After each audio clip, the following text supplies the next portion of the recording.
భారతదేశంలోని పహల్గామ్లోని హిందువులపై జరిగినటువంటి ఉగ్రదాడిని తిప్పికొడుతూ భారత ప్రధానమంత్రి మోదీ భారత సైన్యం త్రివిధ దళాల నేతృత్వంలోని ఆపరేషన్ సింధూర్తో ఉగ్రవాదులను మట్టి కల్పించిన మన సైనిక బలగాల విజయానికి వారి ధైర్య సాహసాలను ప్రపంచానికి చాటి చెప్పడానికి హుస్నాబాద్ పట్టణంలోని గాంధీ చౌరస్తా నుండి అంబేద్కర్ చౌరస్తా వరకు సామాజిక నాయకులు, రిటైర్డ్ ఉపాధ్యాయులు, వివిధ సంఘాల అఖిలపక్ష పార్టీల ఆధ్వర్యంలో తిరంగా యాత్ర ర్యాలీని నిర్వహించడం జరిగిందని రిటైర్డ్ ఉపాధ్యాయులు గౌరిశెట్టి ప్రకాష్ తెలిపారు. ప్రతి భారతీయ పౌరుడు ఈ ర్యాలీలో పాల్గొన్నందుకు కృతజ్ఞతలు తెలిపారు.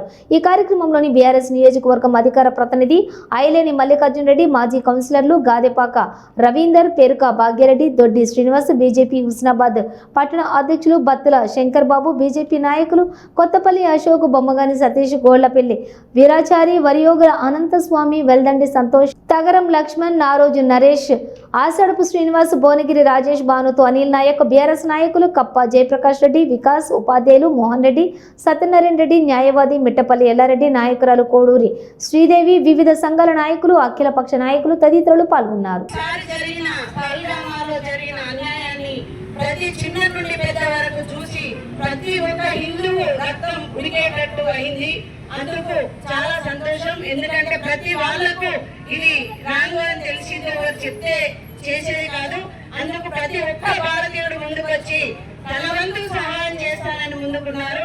మరి మోదీజీ గారికి సరైన గుణపాఠం వారికి చెప్పినందుకు సందర్భంలో ఆపరేషన్ సింధూర్ ద్వారా మన పాకిస్తాన్ ఉగ్రవాద మూకలపై దాడి చేశాం.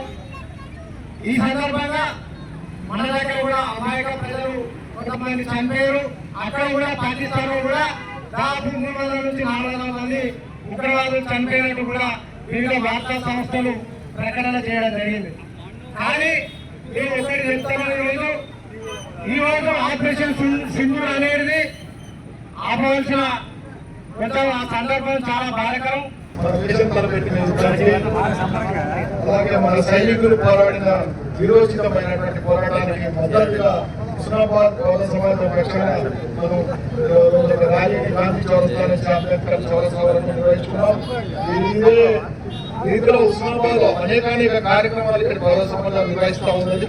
కాబట్టి ఒక చైతన్యవంతమైన ప్రదేశం హుస్నాబాద్ అని చెప్పడానికి గర్విస్తూ నిర్ణయం తీసుకొని ఈ పాకిస్తాన్ అనేది ఉగ్రవాదాన్ని అణిచివేయాలని ఒక దృఢ సంకల్పంతో ఆపరేషన్ సింధూర్ ప్రారంభించడం జరిగింది. వాస్తవంగా ప్రపంచ దేశాలు కూడా ఈ భారతదేశం యొక్క అతిశక్తిని ఈ రోజు చాలా గర్వంగా భారతదేశం అంతటా ప్రపంచ దేశాలు కూడా నిమ్మరపోయినాయి. ఎందుకంటే భారతదేశంలో ఇంత ఆయుధాలు ఉన్నాయని చెప్పి ఈ రోజు పాకిస్తాన్ కానీ, అదేవిధంగా అమెరికా కానీ, ఈ రోజు చైనా కానీ మన భారతదేశం యొక్క అణు సంబంధం చూసి నిమ్మరపోయి అసలు భారతదేశానికి ఒకవేళ మనం యుద్ధం చేస్తే మన తట్టుకోవాలని చెప్పి వెనుకలు వేసినటువంటి దేశం పాకిస్తాన్. ఈ ప్రాంత ప్రజల పక్షాన చెప్తున్నాం. చూసాం మన భారతదేశం సత్తాయంలో ఈ ప్రపంచ దేశాలుగా తెచ్చిపోయినది. అదేవిధంగా రానున్న రోజుల్లో మన మీద పాకిస్తాన్ ఏమాత్రం కుట్టాలన్నారో ఊపులేదని చెప్పేసి హెచ్చరిస్తున్నాం. మనమంతా భారత సైనికుల వెంట ఉందాం, ఎంత ఐక్యంగా చెప్పి కోరుకుంటూ ఈ తెలంగాణ యాత్రలో పాల్గొన్న మన సోదరులందరికీ వైపు పాకిస్తాన్ ప్రేరేపిత ఉగ్రవాదులను అణచివేస్తూ, వాళ్ళ స్థావరాలను అణచివేస్తూ, పాకిస్తాన్ కుట్రలను తిప్పిపెడుతూ ఈ దేశంలో ప్రజాస్వామ్యం, ఈ దేశంలో ఈ జాతీయ జెండా, ఈ దేశంలో ఈ 3 రంగుల జెండా అది సురక్షితంగా ఉంటుందని, సురక్షితంగా ఉండాలని సంకల్పంతో దేశ ప్రజలందరూ కూడా తిరంగా ర్యాలీలు నిర్వహించాలి. భారత రాజ్యాంగం, భారత జాతీయ జెండా రాజ్యాంగం ప్రకారం మహిళల్ని చంపితే స్వర్గం పోవు అన్నది ఉన్నది నమ్మకం. అందుకోసం కొడుకులారా మీరు అట్లా చేస్తే కుక్క కాడుకు చెప్పు బిడ్డ అని చెప్పేసి ఇద్దరిని నారీ మనల్ని వింగ్ కమాండర్ విలోమితా సింగ్ గారు మరియు కర్నల్ సోఫియా కురేషి గారిని ముద్రలో పెట్టి, అంటే వాళ్ళ ఆచారం ప్రకారం 2 విషయాలు ఉంటాయి.